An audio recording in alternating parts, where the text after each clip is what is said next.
Why did a British vicar spend years driving around the countryside with a 200-year-old skeleton hidden in his car boot?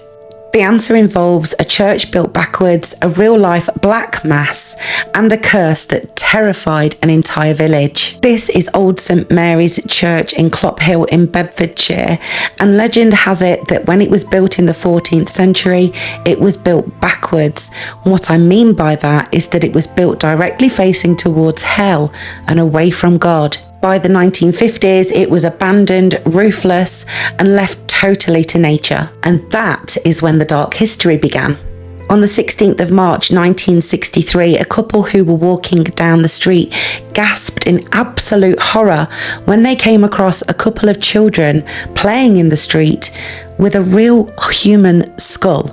When the police rushed up to the church on the hill, they walked into a real-life horror movie. Someone had smashed open the 1770 tomb of a young woman called Jenny Humberston. Her skull was mounted on a broken window frame, and beneath it, her bones were meticulously arranged into some kind of ritual formation. The press soon got wind of this, and they branded it a Black Mass.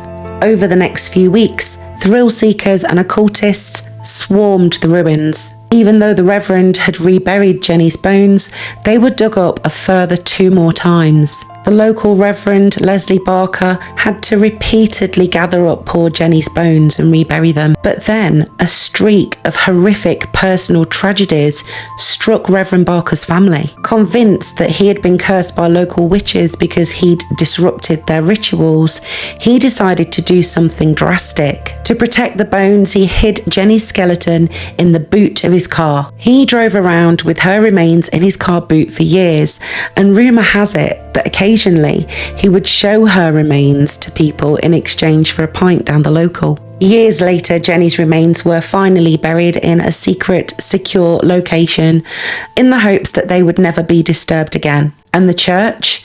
Well, today it's completely transformed.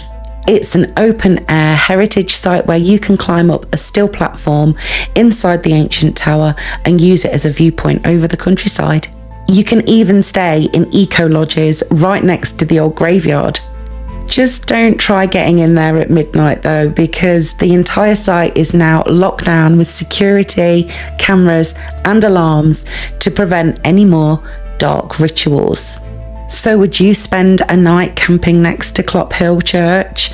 Let me know in the comments, and also make sure to follow for more strange UK tales.